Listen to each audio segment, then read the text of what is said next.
Olá, meu nome é Andresa, sou enfermeira da qualidade do Hospital Municipal de Araucária e hoje vou falar com vocês um pouquinho sobre o que é o plano de parto.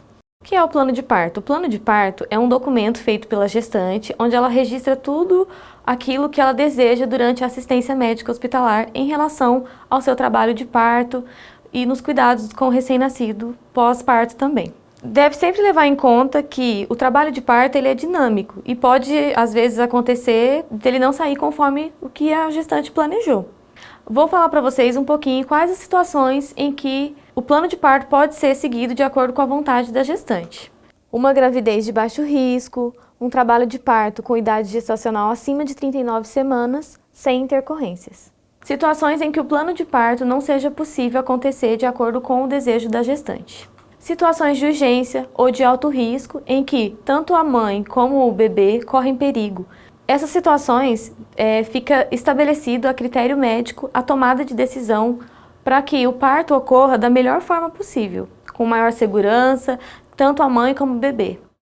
Então no HMA a gente disponibiliza um documento para você, que é chamado Meu Plano de Parto. Esse documento a gente entrega para a gestante e ali ela sinaliza todos os desejos que ela gostaria que fosse durante o seu trabalho de parto, no pós-parto também. Esse documento você pode levar para casa, preenche ele e anexa na carteira de gestante.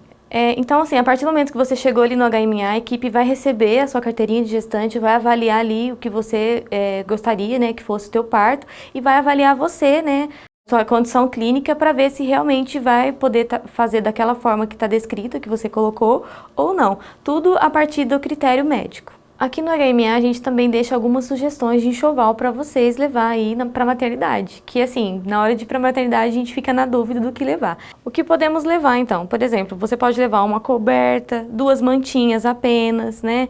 4 macacões, um pacote de lenço umedecido, uma pomadinha para prevenção de assadura, 3 pares de luvas, 2 toalhas de banho. Essas são algumas sugestões que a gente deixa para vocês para levar aí para a maternidade. Lembrando que deve ser evitado levar chupeta, mamadeira, concha de amamentação e qualquer intermediário de silicone também, porque nós priorizamos o aleitamento materno. É isso que eu queria passar para vocês então sobre o plano de parto. Qualquer dúvida, o HMA está à disposição. Muito obrigada! Olá, eu sou Cristina, fonoaudióloga do HMA e hoje eu vim aqui falar para vocês sobre do plano de parto. No plano de parto a gente tem várias ações e uma delas é a amamentação. Então eu vou falar um pouquinho sobre a amamentação, posicionamento do bebê, sobre alguns exames que vocês vão fazerem lá no HMA durante o período que vocês vão estar internadas, tá? Então lá no HMA a gente faz 5 exames no bebezinho quando o bebezinho nasce, né? Até o dia dele ir embora são feitos 5 exames. O primeiro exame é o sinal de Ortolani, o teste da linguinha, o teste do coraçãozinho, o teste do olhinho e o teste da orelhinha. Lá no hospital eu vou estar fazendo com vocês o teste da orelhinha para ver se o bebezinho de vocês tem algum problema de audição. Tá? Se a gente fizer o exame e der alguma alteração no exame, a gente marca um retorno, um reteste, faz o exame novamente e depois, se der tudo normal, a gente já coloca o resultado na carteirinha, se der alguma alteração, a gente faz o encaminhamento necessário. Tudo isso para detectar perdas auditivas o mais precocemente possível, tá? E dentro da maternidade, quando o bebê nasce, já na primeira hora a gente tem um incentivo ao aleitamento materno. Então já nessa primeira hora é colocado o bebê no seio para a mãe fazer a primeira amamentação, lá no centro obstétrico mesmo. Depois, quando ela vai para o quarto, o bebê sempre vai junto com a mãe, vai estar com ela todo o tempo do internamento do lado da mãe e vai fazer a amamentação conforme livre demanda, né? Conforme o bebê solicita, tá? Então, quais são as vantagens do aleitamento materno, né? O aleitamento materno é o melhor leite para o seu bebê, porque ele traz muitas vantagens, tanto para a mãe, quanto para o bebê, quanto para a família. E a mãe, ela tem um vínculo, estimula um vínculo muito maior quando ela está com o bebezinho ali no seu colo, dando o leite materno, né? Estimula várias coisas, o olhar, a audição, a linguagem, é estimulado muitas coisas durante aquele momento de amamentação. E a gente também fala que é proibido a amamentação cruzada. O que é a amamentação cruzada? A amamentação cruzada é quando uma tia, uma vizinha tem leite, tem um outro bebezinho pequeno, também está amamentando e dá o leite para o seu filho. Ou você está amamentando o seu filho e a vizinha não tem leite, você vai lá e amamenta o bebezinho da vizinha. Isso não pode, porque cada mãe tem os nutrientes necessários para cada bebê. Você também não sabe se aquela vizinha teve algum tipo de infecção, alguma outra coisa que pode ser transmitida no leite, né? Que vai passar para o seu filho. Então, cada mãe tem que dar o leite para o seu próprio bebê. Os nutrientes são feitos para o seu próprio bebê. É como se fosse uma vacina, uma imunização. O primeiro leitinho que a mãe vai receber é o colostro, né? O colostro, ele é produzido entre o primeiro e o quinto dia após o nascimento do bebê. Ele é rico em proteínas e fatores que ajudam na imunidade desse bebê. Então, às vezes, quando a mãe vem do parto, né, cesárea principalmente, demora um pouquinho mais para descer o leite, né, esse colostro, né? Mas a gente faz algumas iniciativas que fazem com que o leite estimule a descida desse leite, tá? O leite de transição é o segundo leite que vem depois do colostro, que é do 6º dia ao 15º dia após o nascimento do bebê. Ele é rico em gorduras, lactoses, nutrientes e contribui para o crescimento e desenvolvimento do bebê. Depois dessa fase vem o leite maduro, que ele já é produzido a partir do 15º dia após o nascimento do bebê.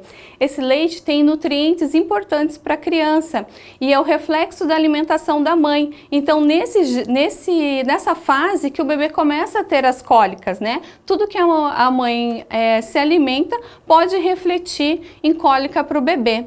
Então, é muito importante a mãe prestar muita atenção no que ela está comendo. Se o bebê teve cólica hoje, eu comi feijão, eu comi abacaxi, eu chupei uma laranja e deu cólica no bebê, fica mais atenta para esses alimentos e acaba substituindo eles temporariamente, tá? Mas o que faz mal para uma mãe não faz às vezes para outra, depende muito de organismo para organismo. Por isso que sempre tem que estar observando durante a alimentação o que vai gerar cólica no bebê ou não. Tem bebês que também passam tranquilos sem cólicas, tá? Tem o leite, quando a gente faz a ordenha desse leite, a mãe vê que o primeiro leite, sim, sai bem clarinho. Esse leite clarinho, ele é o leite que faz com que o bebê, é a primeira fase do leite ali, que vai fazer matar a sede. A segunda, a terceira é um leite mais gorduroso, que vai fazer o bebê engordar. Então, assim, primeiro ele vem clarinho, depois ele vem mais gorduroso. Então, às vezes, tem mães que olham, e o leite varia muito também. Umas mães têm um leite mais claro, outras têm muito amarelos. A gente já viu em estudos que mães veganas podem ter leite verde. A gente já viu leite verde, mais averdeado, das mães que são veganas. Então, assim, ele varia muito dependendo do organismo, dependendo do que a mãe come, né? Então, ele varia muito a coloração do leite. Então, nem sempre um leite que é bem clarinho é um leite fraco, tá? Porque tem mães que acham porque o leite é claro que o leite é fraco, mas não. Existem vários tipos de coloração mesmo de leite. Cada mãe vai produzir o seu. Cada mãe tem um organismo e produz de um jeito diferente, tá? Durante a amamentação, você deve evitar bebidas alcoólicas, fumar, outros tipos de vício, né? Medicação somente com prescrição médica, para que não afete na hora da amamentação, né? Para que não prejudique o bebê. Para a gente ter um sucesso na amamentação, o que a gente precisa, né? A gente precisa, assim, respeito pela decisão da mulher, né? Então a gente precisa apoiar muito essa mãe, né? Tanto familiar que vem para acompanhar, então o acompanhante nesse momento é de extrema importância. tem que ter um acompanhante que venha para a maternidade para ficar junto ali com a mãe, né? A mãe vai ter acompanhante 24 horas por dia, mas é necessário que esse acompanhante ajude a mãe nos cuidados com esse bebê, né?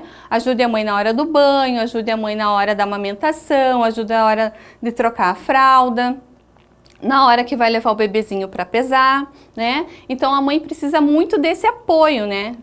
E também muita ingestão de líquido para produzir bastante leite e descanso, né? Então por isso que a mãe, principalmente na maternidade a mãe precisa de alguém que vai estar ali junto com ela, sempre ajudando, porque descansa muito pouco. Toda hora entra uma enfermeira, tem uma medicação para tomar, tem uma médica para avaliar a mãe, tem uma médica para avaliar o bebê, tem exames para fazer no bebê, né?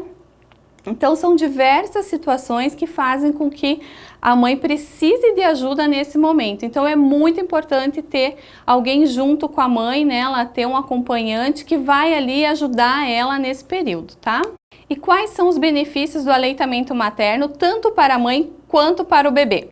Então os benefícios para a mãe: previne anemia, hemorragias pós-parto, contribui para a volta do útero ao tamanho normal, previne câncer de mama, colo de útero e ovários, previne osteoporose, reduz o risco de desenvolver doenças cardíacas e diabetes, inclusive as que tiveram diabetes gestacional, ajuda no emagrecimento até 800 calorias dia.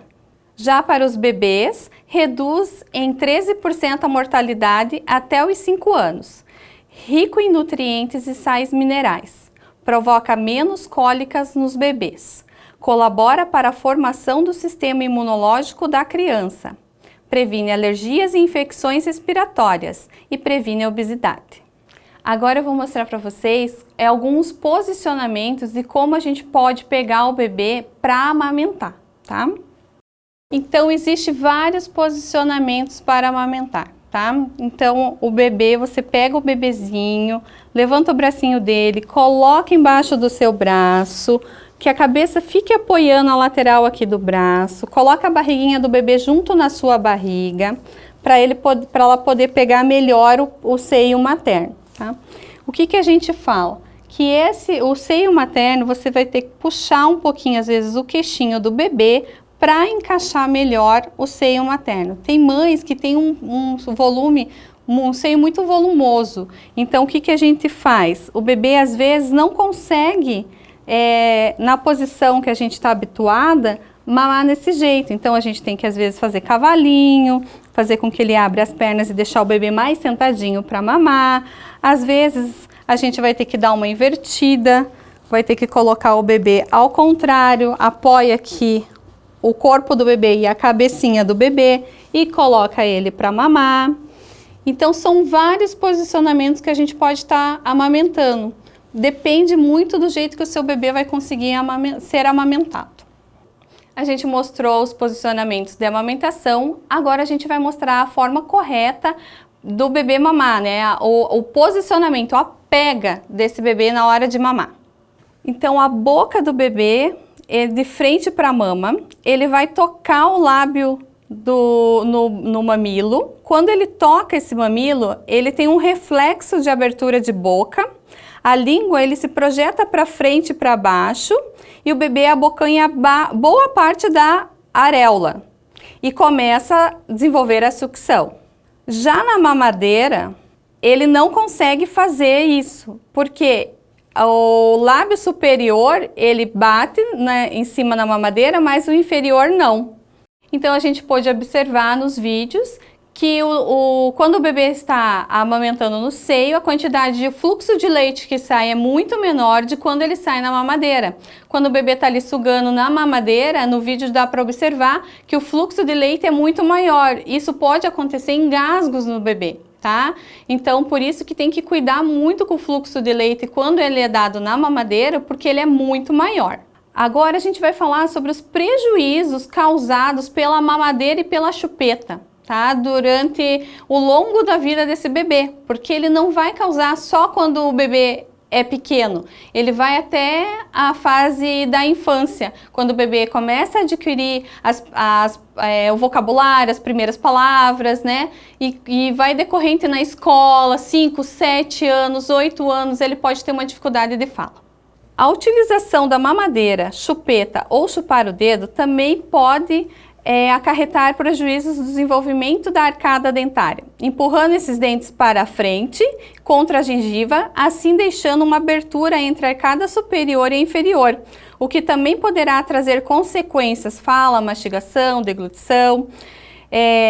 Os bebês que são alimentados na mamadeira ou amamentados por um curto período no seio apresentam alta incidência de hábitos orais deletérios, que são chupeta, mamadeira, chupar o dedo, respiração predominantemente bucal, porque não consegue fechar os lábios, fica com a boca sempre entreaberta. Mordida cruzada, tem problemas na mastigação por conta dos dentes não estarem alinhados, falta de vedamento labial, alteração na arcada dentária.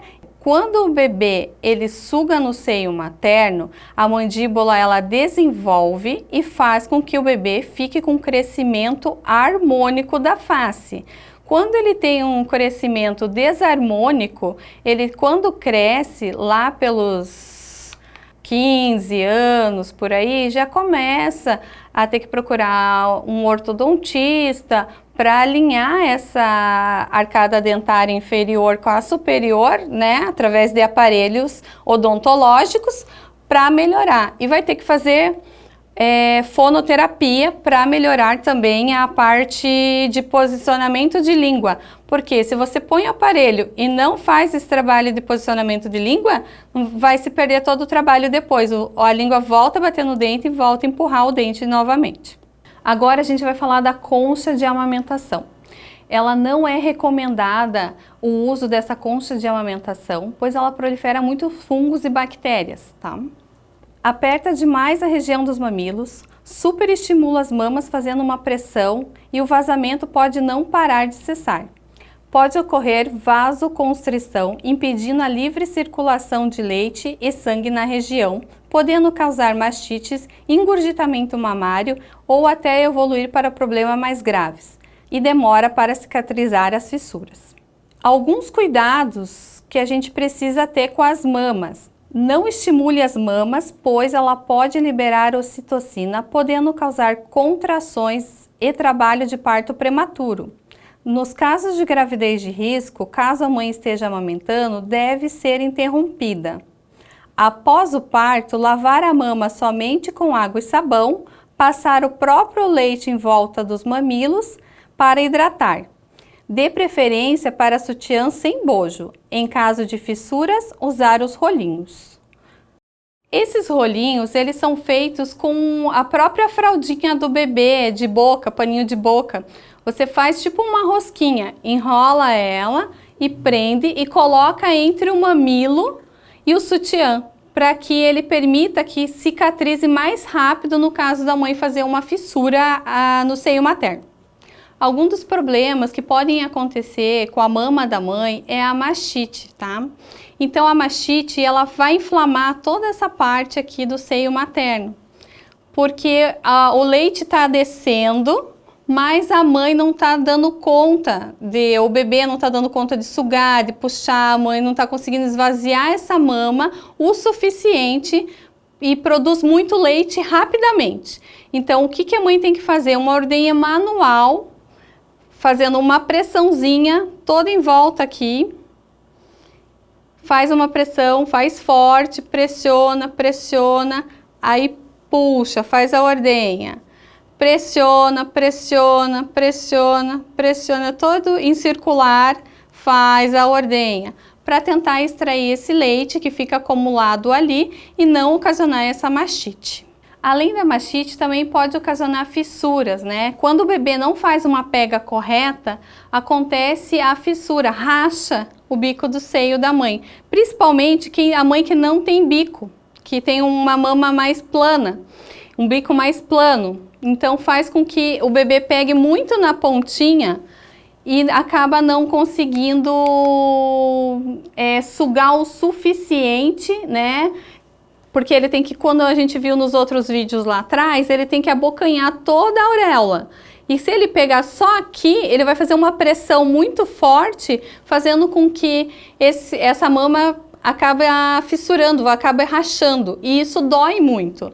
Ele dói bastante, às vezes chega a sangrar, a mãe sente muita dor. Então, para que isso não aconteça, tem que fazer o posicionamento correto de pega no mamilo, para que não aconteça do bebê pegar só aqui na pontinha e fazer essa rachadura, essa fissura, tá? Então, quando a mãe não tem bico, a gente aconselha ela a fazer um Czinho, pegar bem aqui assim e colocar toda essa parte dentro da boca do bebê, facilitando para ele a sucção e a pega.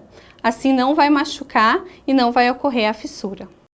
Já a candidíase mamária, ela pode ocorrer quando ela tem proliferações de fungos. Igual eu falei da concha, quando você usa a concha, você pode observar que fica tudo embaçadinho lá dentro, porque o seio não respira. Então acaba suando toda aquela parte e ali, para fungos, prolifera muitas bactérias. E o ducto entupido também é uma coisa que acontece muito. Quando você observar que tem uma bolinha amarelinha, uma bolinha branca no bico do seio, pode ser um ducto que está entupido. Aí você tem que ir até uma maternidade, até um hospital, um posto de saúde, algum lugar que alguém vai te ajudar, porque vai ter que furar esse ducto entupido para poder drenar ali, tirar essa secreçãozinha que está parada ali e desentupir esse ducto, tá? O que não devemos trazer para o hospital? A gente não deve trazer nem a concha, nem o intermediário de silicone, nem a chupeta e nem a mamadeira. Quem vai fazer as indicações, se o bebê precisa do intermediário de silicone, é a fonoaudióloga ou o pediatra. Então, se as enfermeiras verem que assim tem algum problema, o bebê não está sugando direito, a mãe não está conseguindo amamentar aquele bebê, elas tentaram de tudo já e não conseguiram, eles vão chamar a fono para fazer uma avaliação. E nessa avaliação a fono vai ver se tem alguma necessidade de fazer alguma intervenção, se precisa de um intermediário, se precisa alguma coisa mais na UTI, né? Se a gente precisa de uma mamadeira ou de alguma chupeta para alguma estimulação, mas isso tudo vai ser a fonoaudióloga que vai fazer a avaliação e vai fazer a indicação.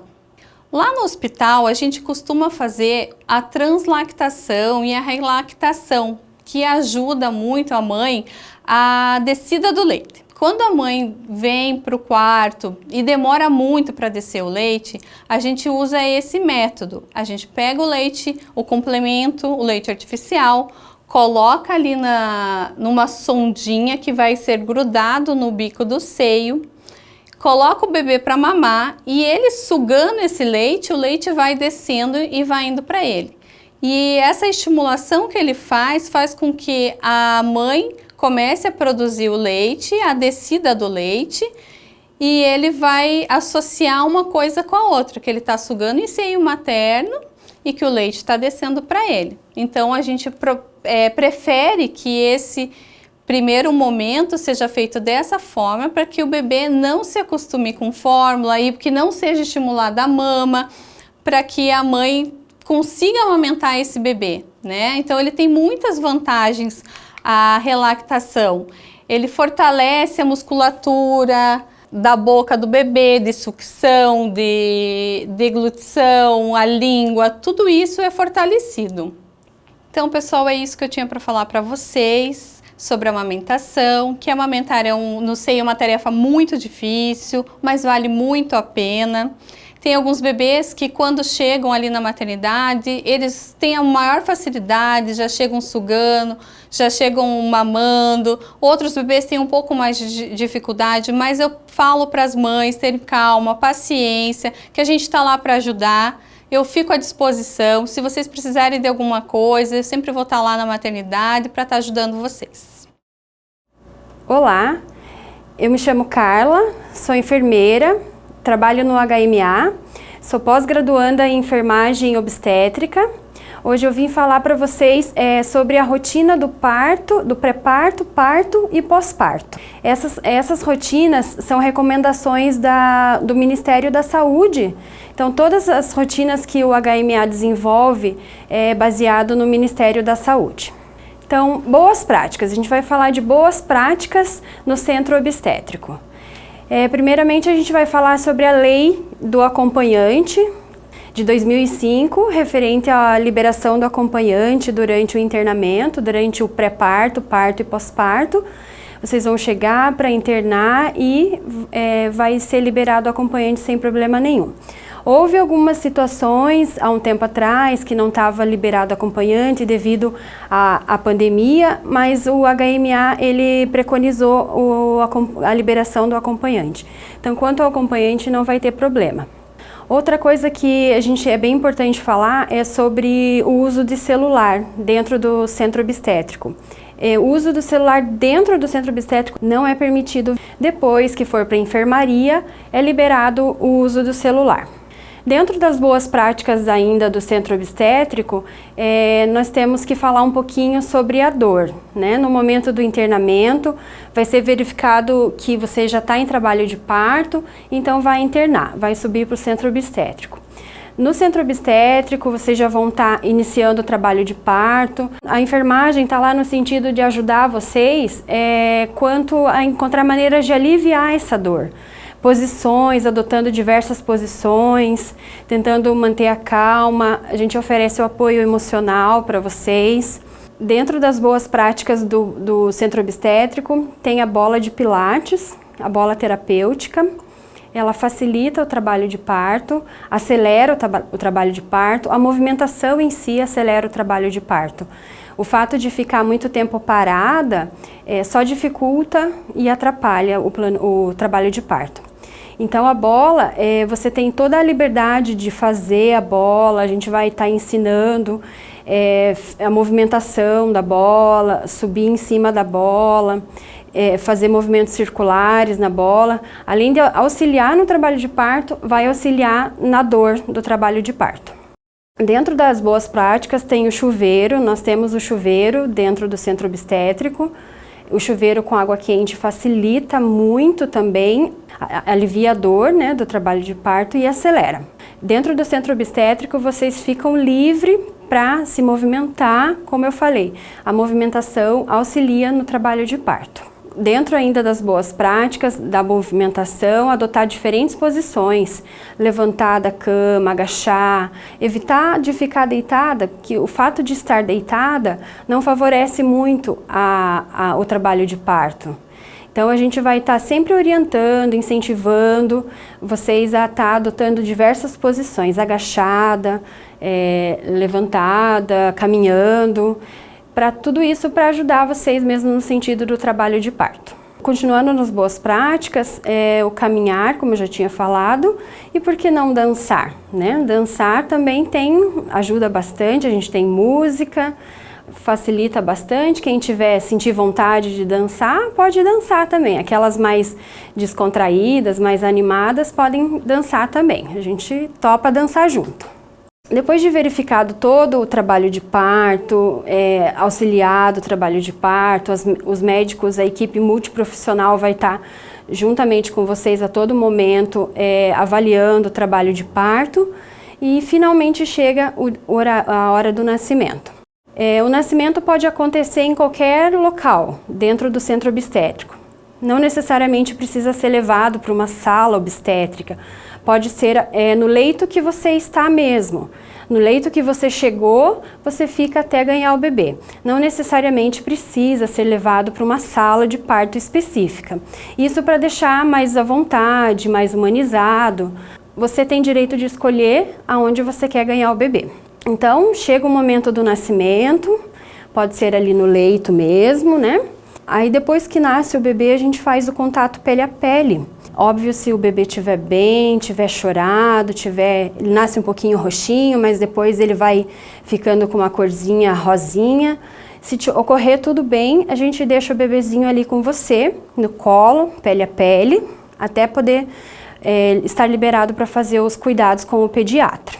Em seguida, teria o corte do cordão umbilical, né? A gente preconiza, baseado nas recomendações do Ministério da Saúde, a gente preconiza o clampeamento tardio do coto umbilical.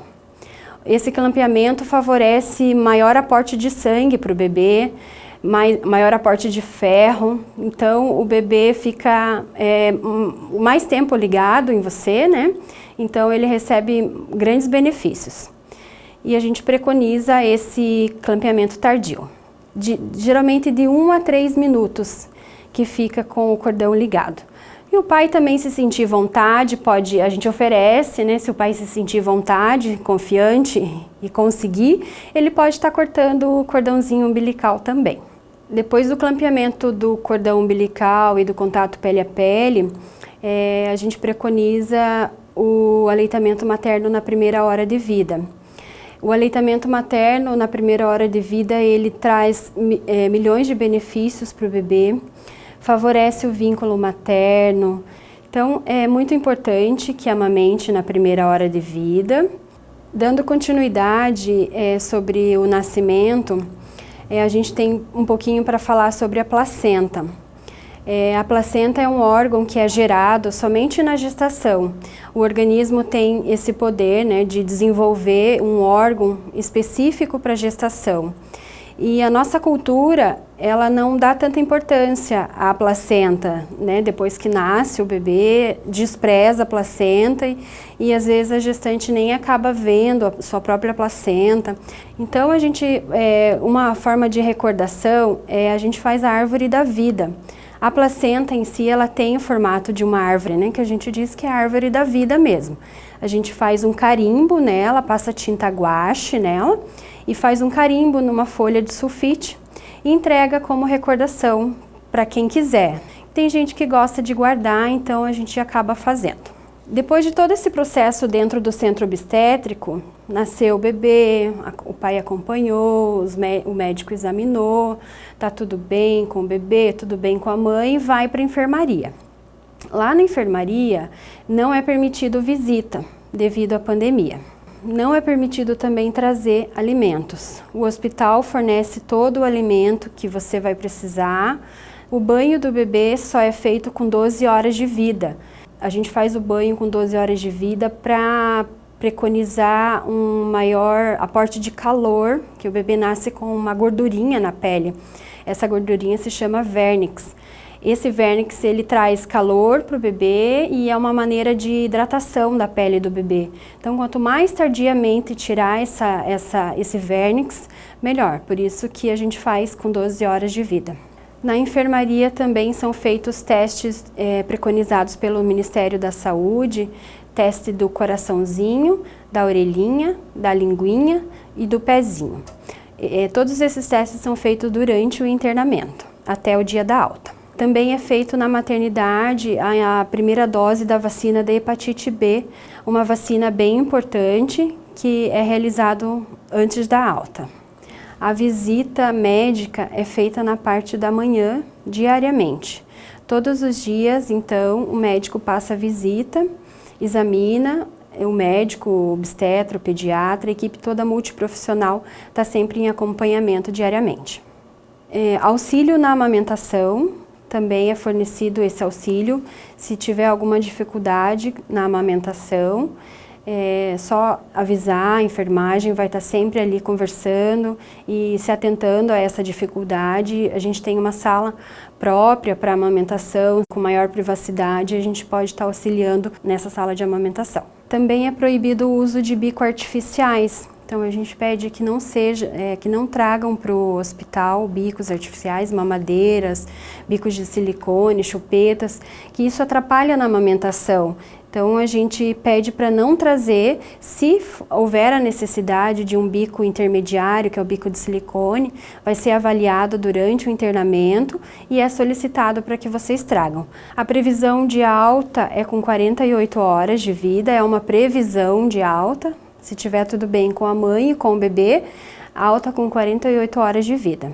E no dia da alta é fornecido o documento para registrar o bebê. A gente não tem cartório dentro do hospital, mas vocês com esse documento vão até o cartório para fazer o registro do bebê. A gente tem umas sugestões para mala da mamãe e do bebê. São algumas sugestões, vocês fiquem à vontade para trazer o que vocês tiverem condições de trazer, mas a gente sugere algumas coisas que são bem importantes. Por exemplo, para a mãe, o chinelo de dedo, né, durante o internamento.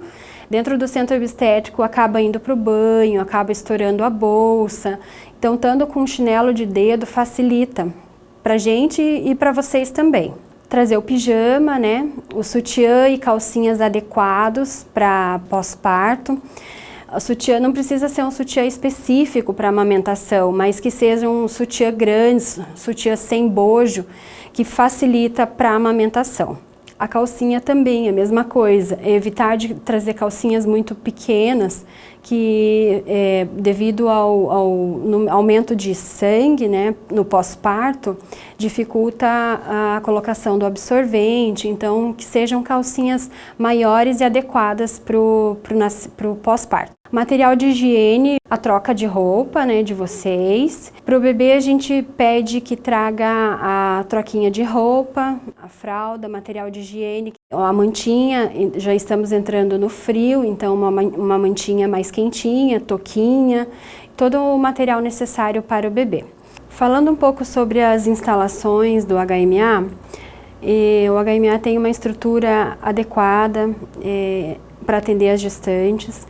Nós contamos com a sala de vacina, nós contamos com a sala de amamentação, de auxílio à amamentação, isso na enfermaria. Contamos com enfermaria de 2 leitos, enfermarias amplas. Dentro do centro obstétrico, nós temos o banheiro, que é um banheiro grande, que conta com o chuveiro quente.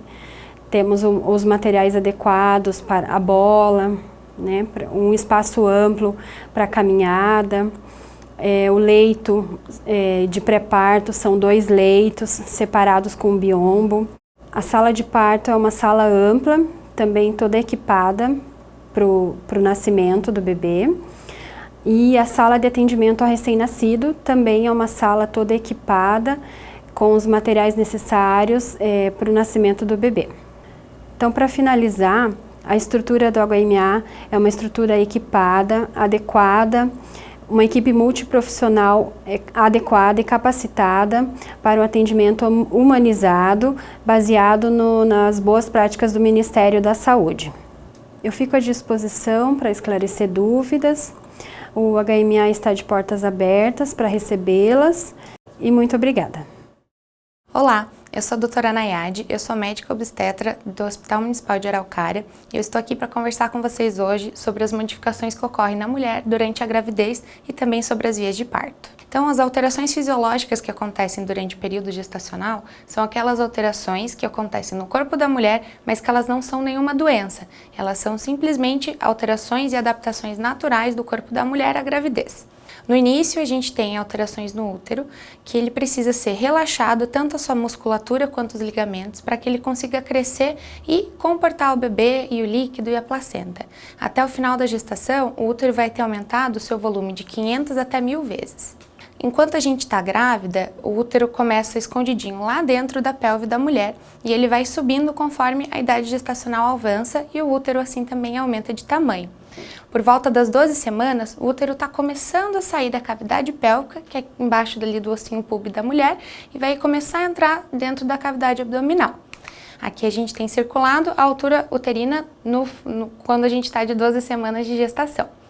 Entre 12 e 16 semanas, o útero cresce um pouco mais, sendo possível a gente, os médicos, sentir o útero durante as avaliações no pré-natal e também nas consultas de emergência. Nesse período, a gente também consegue escutar o coraçãozinho do bebê através de uma avaliação com Doppler. Aqui está circulada a altura uterina quando a gente está de 16 semanas. Por volta das 20 semanas, em praticamente todas as gestantes, o útero já está alcançando a altura da cicatriz umbilical. A gente tem mudanças também no colo do útero. Assim que a gente engravida, ele começa a ser mais vascularizado, ele também amolece e fica mais inchado, que é o edema. ele também tem um aumento das suas glândulas cervicais. E esse aumento das glândulas vai fazer com que a gente produza o tampão mucoso e aumente as secreções da vagina. O tampão mucoso, aquele conjunto de secreção, aquela secreção mais espessa que fica dentro do canal cervical da mulher. Aqui a gente tem circulado e ele serve para obstruir o canal cervical, impedindo que as bactérias e micro-organismos que vivem dentro da vagina da mulher entrem lá para dentro do útero. Também temos alterações na vagina e no períneo da mulher. A gente tem um aumento da sua vascularização, separação das fibras do colágeno, que nada mais é do que tornar a vagina mais elástica para a passagem do bebê, um aumento da secreção vaginal e acidificação da vagina. Tudo isso serve para a proteção do bebê. Também temos alterações na pele e no abdômen da mulher. A gente percebe a formação de estria em grande parte das mulheres por conta da distensão do abdômen. Isso acontece também nas mamas, às vezes nos quadris. A gente também tem o aumento da pigmentação do corpo da mulher. Isso vai fazer com que a gente forme aquela linha escurecida no centro do abdômen. Podem surgir manchas, que a gente chama de melasma na grávida, são mais presentes no rosto e no colo. E também o aumento da pigmentação tanto da vulva quanto da areola da mãe. A gente também percebe manifestações digestórias, essas as grávidas sentem desde lá do comecinho da gestação até lá no final. A gente tem um aumento da salivação, tem presença de náusea, enjoo, vômito, constipação intestinal, um aumento dos gases. Também é comum a gente ter azia e refluxo tanto no começo da gestação quanto lá no final, porque quando o útero está grandão, ele vai comprimir o seu estômago e com isso a gente vai ter uma sensação de estômago cheio e o ácido vai ficar ali fazendo um pouco de digestão e é mais comum a gente ter a azia.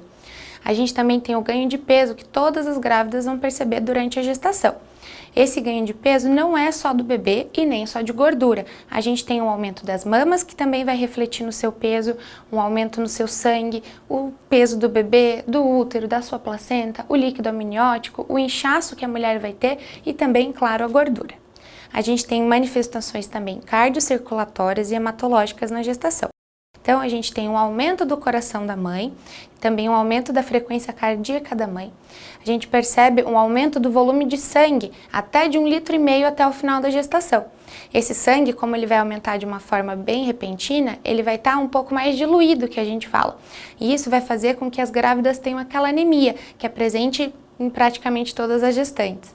A gente tem todas essas alterações para a gente poder tolerar a perda sanguínea que temos depois do parto normal ou da cesárea. Depois de um parto normal, é comum que a mulher perca por volta de meio litro de sangue e depois da cesárea pode ser até 1 litro. Temos também um aumento dos fatores de coagulação no sangue. Isso vai tornar a gestante uma paciente mais propícia a fazer trombose. Por isso é sempre importante que você não fique nunca na mesma posição por muito tempo, nem sentada nem deitada. Também vamos perceber uma queda da pressão lá no início da gestação, que vai se normalizando até o final da gestação. Isso é responsável por aquelas tonturas, a sensação de mal-estar. E também é muito comum que as grávidas percebam varizes, um aumento dessas varizes. Isso ocorre porque, como o útero está grandão, ele vai dificultar o retorno venoso, que é a volta do sangue lá da perna para cima do corpo, lá para o coração. Isso vai ajudar você a fazer as varizes. Para tentar melhorar os sintomas das varizes, procure sempre colocar as pernas para cima no final do dia e usar meia elástica. Nós vamos ter também alterações pulmonares que elas vão acontecer porque o diafragma da mulher ele fica mais elevado na gestação e a caixa torácica também aumenta um pouquinho.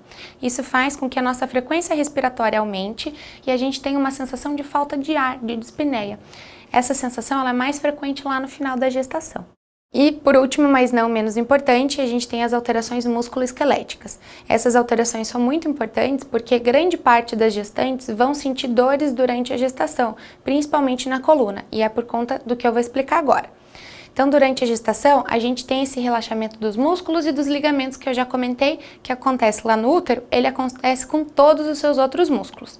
Isso vai tornar as articulações mais móveis, vai fazer um deslocamento do centro da gravidade conforme o teu útero vai crescendo, A gente pende lá para frente como se fosse cair. E para evitar que a gente caia, a nossa curvatura da coluna lombar aumenta. Então, a gente tem a lordose. E isso vai fazer uma tensão nos seus músculos que ficam do lado ali da coluna vertebral. Isso é grande responsável por tensão e dor. A gente também tem a diástase abdominal, que é por conta do relaxamento que nós temos do músculo, o músculo reto abdominal, ele fica separado um do outro. Isso acontece de maneira natural e fisiológica para que o nosso útero consiga crescer e caber dentro da barriga. A gente também vai perceber um inchaço nas articulações, que vai favorecer também o entorse, então muito cuidado, principalmente no final da gestação. E todo esse inchaço das articulações pode fazer aprisionamento de nervos, o que vai fazer a sensação de formigamento e parestesia, principalmente ali nas mãos e nos membros superiores. Dito isso, vamos agora para as vias de parto. A gente tem duas maneiras do bebê nascer. Ele pode nascer de parto normal ou ele pode nascer de cesárea. Primeiro eu vou conversar com vocês sobre o parto normal. Ele é dividido em 4 períodos: o período da dilatação, da expulsão, da dectação e o Greenberg, que é o 4º período. Vamos começar pela dilatação.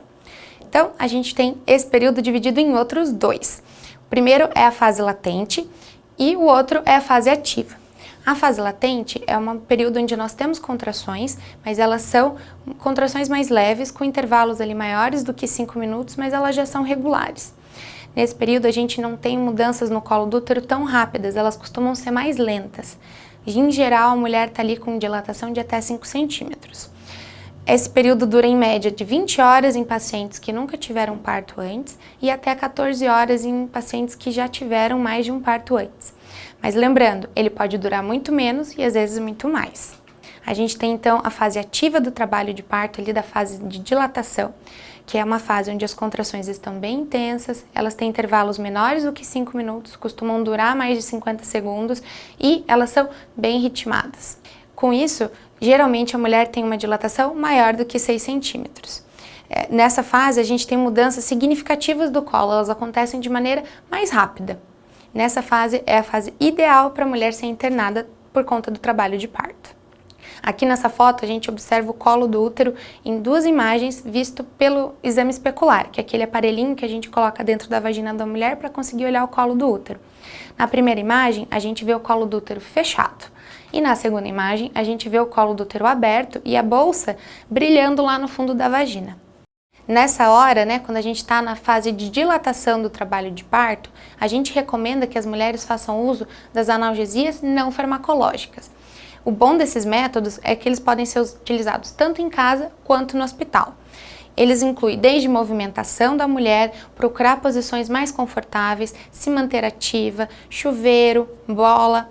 Tudo isso é super recomendado e vai ajudar a mulher não a não sentir dor nenhuma, mas que a dor seja mais leve e mais tolerável. Lá no Hospital Municipal de Araucária, a gente tem disponível para a gestante tanto a bola quanto o chuveiro. Então, usem e abusem desses métodos para te ajudar a aguentar essa fase tão difícil que é a fase da dilatação do trabalho de parto. Então, depois de passado ali o tempo da dilatação, a gente chega no período da expulsão, que é o 2º período do trabalho de parto. Ele começa quando a mulher está com dilatação total, que é aqueles 10 centímetros que a gente tanto está esperando. Ele também é dividido em 2 fases, a fase passiva e a fase ativa. Na fase passiva, a mulher está com a dilatação total, mas o bebê ele ainda está um pouco alto dentro da pelve da mulher. Isso faz com que ela não tenha aquela sensação, aquela vontade inexplicável e incontrolável de fazer força, que se chama puxo. Já na fase ativa, a gente tem o puxo, porque o bebê está mais baixo, ele está pressionando o canalzinho do cocô, que é o reto, e ele está pressionando também a vagina. Por isso que a mulher, além de sentir a sensação de puxo, sente ardência e pressão nesses locais. Em geral, nessa fase, a gente já consegue ver a cabecinha do bebê. E as contrações que a gente tem são contrações de período expulsivo. Isso significa que elas têm um intervalo menor entre uma e outra. Depois de nascido o bebê, a placenta ainda está lá dentro. Nasce o bebê, a gente clampeia o cordão, mas a placenta não sai na mesma hora. A placenta tem um período exclusivo para o nascimento dela, que é a fase de dectação placentária, que é o 3º período. Nesse momento, a mulher vai sentir cólicas mais leves, não tem necessidade de fazer força para a expulsão da placenta, mas ele vai marcar o fim do trabalho de parto. Assim que a placenta nascer, acaba o trabalho de parto. Mas ainda não acaba a nossa observação. O 4º período ele é resguardado para a gente observar a mulher e ver se ela tem um sangramento uterino em grande quantidade, anormal, que a gente precise fazer alguma medicação, que é aquela fase que a gente chama de hemorragia pós-parto, ou se a mulher tem alguma laceração ali no canal vaginal que precisa ser suturada, que é quando a gente dá os pontinhos. Esse período dura 1 hora, que é 1 hora pós-parto. Aqui a gente consegue ver 2 fotos da placenta de ângulos diferentes. A foto da esquerda, ela mostra a face da placenta que fica conectada no útero. Essa é a parte que insere no útero da mulher. Já a foto do lado direito, ela vai mostrar a parte que fica diretamente em contato com o bebê e também o cordão umbilical lá no centro da foto. Agora, sobre cesariana. A gente tem indicações de cesariana que a gente fala que são indicações absolutas, que quando esses casos acontecem, a gente tem que levar para cesárea, não dá para esperar ou não dá para fazer o parto normal. Elas são 10 indicações. A primeira que eu vou conversar com vocês é o prolapso de cordão. O prolapso de cordão é quando o cordão vai sair pela vagina da mulher antes do bebê. Esse é um caso de necessidade de cesariana de emergência. A gente também tem uma indicação que é quando a apresentação do bebê está córmica, que é quando ele está deitadinho dentro da barriga. Herpes genital ativa também é indicação de cesárea. Isso é, quando a mulher tem herpes, mas essas lesões estão no momento do trabalho de parto ou quando rompe a bolsa. Outra indicação é a ruptura de vasa prévia ou inserção velamentosa do cordão, que são condições relacionadas diretamente ali com o cordão e com a placenta. Também é uma indicação a frequência cardíaca do bebê não tranquilizadora. Isso acontece quando, por algum motivo, ou durante o trabalho de parto ou fora do trabalho de parto, a gente escuta o coraçãozinho do bebê e a gente identifica que ele está batendo muito rápido ou muito devagar por um tempo considerável. Temos também a incisão uterina corporal prévia. Isso significa que a mulher tem um corte no útero, mas ele não aconteceu no local normal da cesariana, ele é no fundinho do útero. Seja uma incisão uterina ali por conta de uma cesárea ou de uma retirada de mioma ou qualquer outra cirurgia que precisou ser feito esse corte, isso é sempre uma indicação de cesárea. Também temos a parada da progressão do trabalho de parto. Isso é identificado no trabalho de parto quando, por algum motivo, para-se de evoluir a dilatação e a descida do bebê. Também tem a indicação do descolamento de placenta, que é quando a placenta descola do útero da mãe antes do nascimento do bebê. Outra indicação é a desproporção cefalopélvica. Também é necessário passar pelo trabalho de parto para saber se a gente tem essa desproporção ou não. Isso acontece quando durante um bom período de tempo, quando a mãe já tem uma dilatação bem avançada, o bebê para de descer e insinuar no canal vaginal. Então essa é uma indicação de cesárea. E também a placenta prévia ou total, que é quando a placenta fica entre a cabecinha e o bumbum do bebê e o colo do útero por onde ele tem que sair. A gente tem também algumas indicações relativas de cesárea. Aquelas que a gente usa no Hospital Municipal de Araucária são essas daqui. A primeira é a apresentação pélvica, que é quando o bebê está sentadinho. Outra é alguns tipos de gêmeos, não todos. Outra é a hiperatividade, que é quando a mulher tem mais de 2 cesáreas seguidas uma da outra. E a última é colo do útero desfavorável à indução, que é quando a mulher já apresenta alguma cicatriz prévia no útero e por esse motivo a gente não pode usar para indução do trabalho de parto o comprimido. Nesses casos que a gente não pode colocar o comprimido porque o colo do útero está desfavorável à indução, aí é uma indicação de cesárea. Como a cesariana ela é uma cirurgia, a gente tem vários riscos relacionados a ela. Temos o risco de infecção, o risco de sangrar demais, que é a hemorragia, o risco da atonia uterina, que é a dificuldade do útero contrair depois do nascimento do bebê. Também podemos precisar de uma retirada do útero, que a gente chama de esterectomia, que acontece principalmente por conta da atonia uterina que acabei de explicar.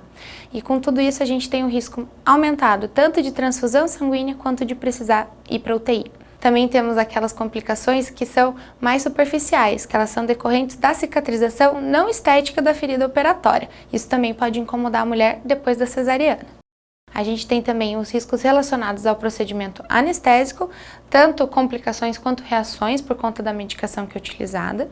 E temos o risco de morte por conta do próprio procedimento cirúrgico e da condição da mãe antes de fazer esse procedimento. A gente tem aqueles riscos que são complicações tardias. A principal, que sempre é falada, é a chance aumentada de fazer ruptura uterina. Ruptura uterina é quando o útero se rompe ou durante a gravidez ou durante o trabalho de parto. Quando a gente tem uma cicatriz ou mais, a gente tem esse risco aumentado. Para que esse risco seja diminuído, a gente recomenda que vocês esperem pelo menos 2 anos entre um nascimento e o outro, quando o nascimento anterior foi cesariana. Temos o risco também de placenta prévia e acretismo placentário numa próxima gestação. Isso acontece porque a área que a gente corta no útero forma uma área de sensibilidade, de fragilidade numa próxima gestação. E a placenta fica com uma chance aumentada de ela fazer essa inserção nesse local que tem o corte. Isso pode fazer com que ela entre demais para a parede do útero, que é o que a gente chama de acretismo placentário, ou que ela fique muito baixa, que seria a placenta prévia. Também temos a chance de fazer dor pélvica crônica. Em geral, essas dores são decorrentes do processo de aderência, que é como se fosse uma cicatrização errada da mulher depois de fazer qualquer cirurgia abdominal. Então aqui a gente tem uma foto da cesárea no momento que o bebê está sendo retirado ali da barriga da mamãe. E eu desejo a todas um bom parto, um bom nascimento, seja de parto normal ou de cesárea, e me coloco à disposição de vocês nos meus plantões lá no hospital. Olá, meu nome é Ana Cecília, eu sou psicóloga aqui no Hospital Municipal de Araucária e hoje eu vou falar com vocês sobre o preparo psicológico para o parto. Então, gente, muitos autores, eles descrevem o parto como um momento a gravidez toda como um momento de crise. Por quê? Porque a gravidez ela exige muitas mudanças corporais, hormonais e também as mudanças psicológicas. E com essas mudanças, as mulheres precisam fazer muitas reestruturações, né, em vários níveis, seja ele no âmbito familiar, pessoal, também no emprego. Então são muitas mudanças que as mulheres precisam lidar com isso tudo, né? Então tá, gente, eu não vou meter muito as mudanças corporais, porque vocês gestantes sabem muito mais do que eu sobre essas mudanças, né? Então eu vou falar sobre as mudanças psicológicas, tá bom? Então, as mudanças psicológicas, elas estão muito relacionadas sim às mudanças hormonais que existem, né, no nosso organismo, quando a gente engravida. Mas elas não dependem apenas disso, elas dependem também da forma como cada mulher interpreta os fatos da sua vida. E no caso de vocês, os fatos relacionados à gravidez. Que fatos são esses? Como que essa gravidez se deu? Ela foi uma gravidez planejada? Não foi? Eu tô com o pai do bebê no momento? Não estou? Isso é relevante para mim? Então são muitos fatores que vão influenciar também essas mudanças. E como que vocês vão sentir essas mudanças então, gente? Você vai ver na irritabilidade, ou seja, uma coisa que antes te te deixava muito irritada, hoje já não deixa mais. Ou o contrário, aquilo que você nem ligava, agora te irrita muito, te causa muito desconforto. Outra coisa também que você vai perceber, pode perceber, né? O sono. Nossa, eu dormia muito bem, agora eu não consigo mais dormir, né? E outras coisas, assim, por exemplo, uma comida, né? Isso tudo tem a ver com o emocional. Eu gostava muito de uma comida e agora eu não gosto mais. Ou o contrário. Então, isso também, gente, a gente pode ver a intensidade como essas mudanças vão acontecer. Por exemplo, não suporto aquele perfume, isso me causa assim, não dá. Ou então, não gosto muito. Então, essa forma assim da intensidade dessas mudanças. E o que pode me ajudar então a reduzir a intensidade das mudanças? O apoio familiar, o apoio emocional, o apoio do seu marido, né? Então o meio também vai ajudar você a diminuir um pouco essa intensidade dessas mudanças, para vocês não se sentirem tão desconfortáveis. Por quê? Porque gestação, então, ela não envolve só a mulher que está gestante. Ela envolve todo o seio familiar, todo mundo que está cuidando dessa mulher, né? Por isso que é interessante. Se essa mulher às vezes não tem um bom apoio familiar, né, do marido, ter um apoio psicológico, então, e procurar um profissional, estar disponível a conversar, né, ter esse apoio de uma forma externa, já que não tem dentro de casa, né. Então tá, eu sei que a gente falou bastante aqui de mudanças, né, e essas mudanças elas acabam assustando muitas mulheres. Mas assim, é interessante a gente enfrentar de uma forma assim bem consciente essas mudanças, né.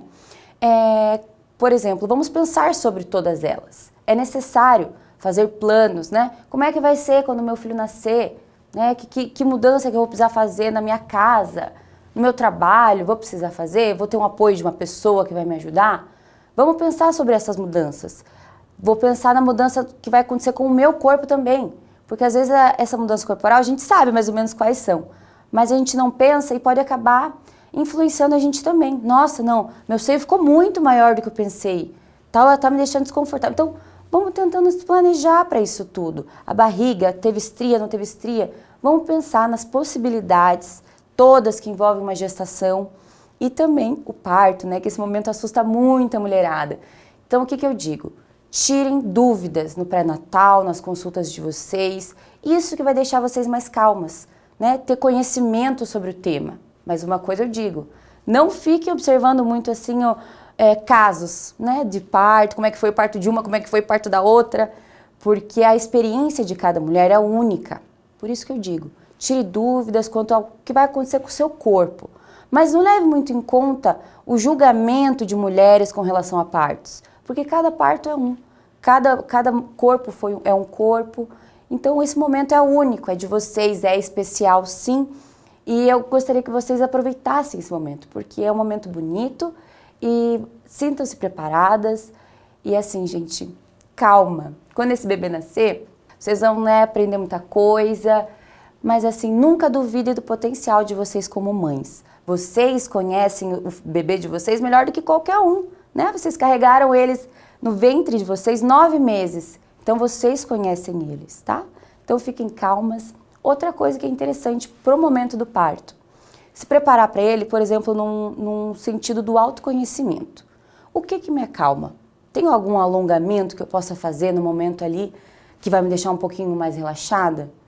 Tem uma música que eu consiga pensar ou cantar no momento que me deixe um pouco mais calma? Né? Vamos pensar nessas situações assim que tranquilizem vocês, porque o parto pode ser sim um momento difícil, ele é um momento difícil na verdade.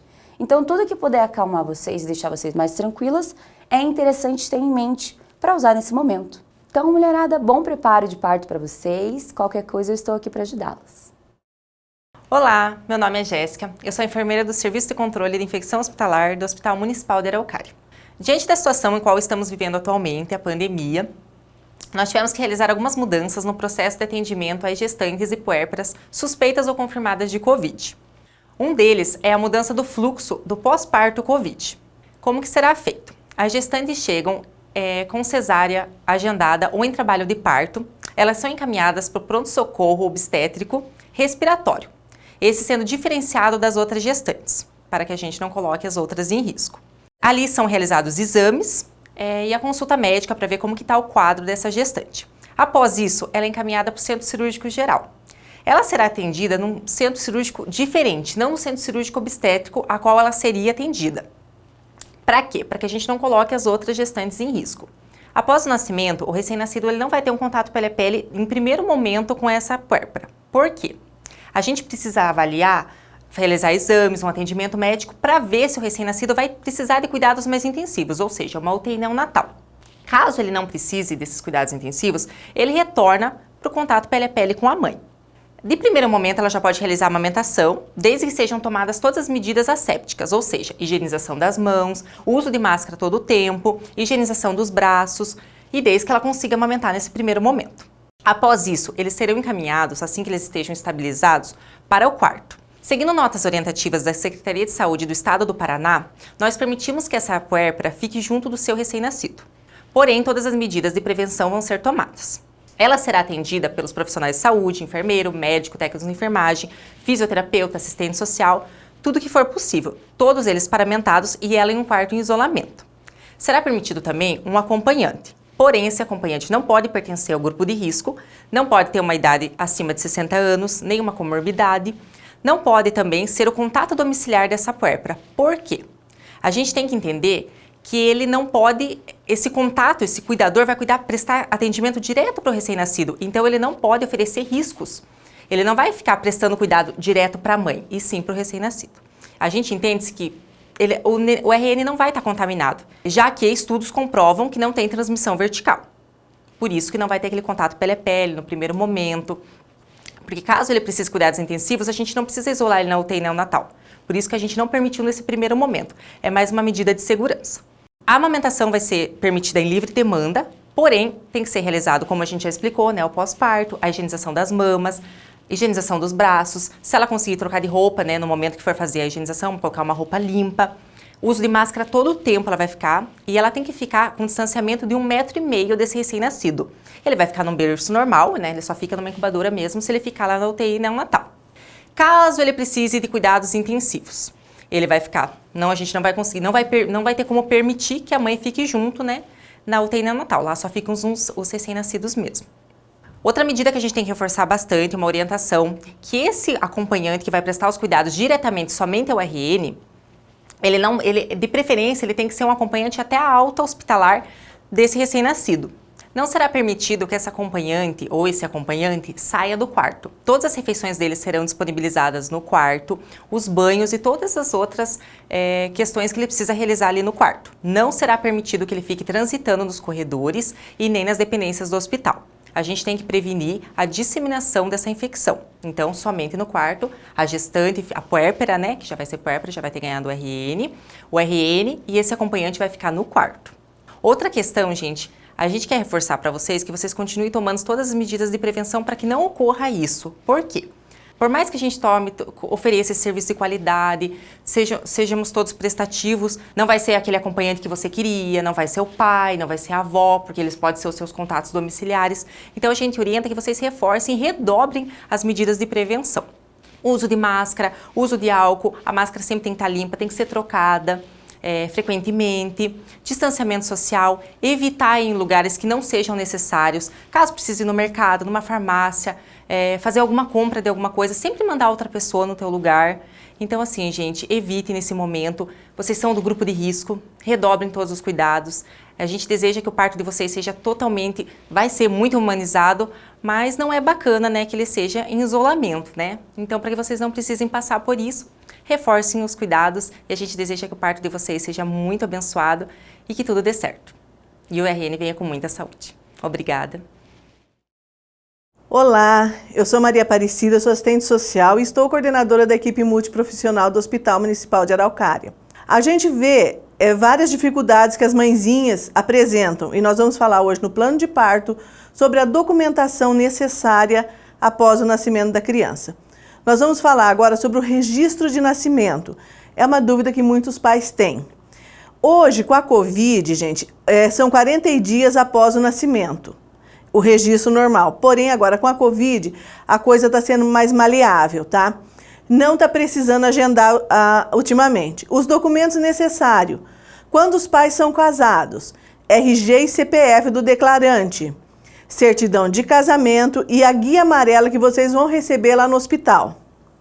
Quando não são casados, os dois têm que comparecer no cartório com documentos pessoais de ambos, RG, CPF e a guia amarela.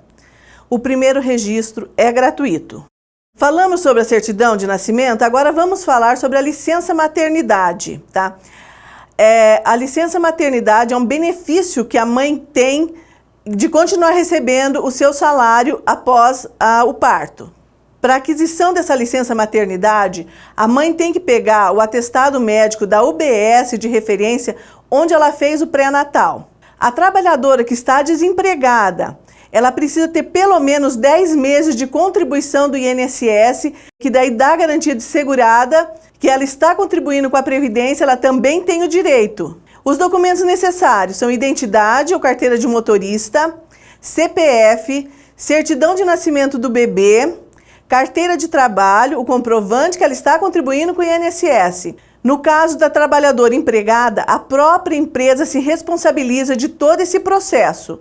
É só apresentar a declaração do neném, ou aquela declaração amarela, ou a certidão de nascimento, e o atestado médico que ela pegou lá na unidade básica. Ela tem que levar isso na empresa e a empresa mesmo se responsabiliza daí de ela continuar recebendo normal, como se ela estivesse trabalhando. Quem tiver ainda alguma dúvida, para mais informações, tem o aplicativo Meu INSS. A agência INSS aqui de Araucária fica ali na Manuel Ribas, 185, no centro, tá? E a licença paternidade, finalizando, o que o pai tem que fazer? O pai que trabalha, ele tem o direito de 5 dias de licença paternidade. Ele tem que pegar o xerox daquela guia amarela que ele vai receber lá no hospital e levar na empresa. Aí já é automático. Muito obrigada a todos e estamos à disposição para atendê-los lá no hospital, no horário das 7 às 5 da tarde, e qualquer coisa que precisem é só procurar pelo serviço social ou a coordenação da equipe multiprofissional.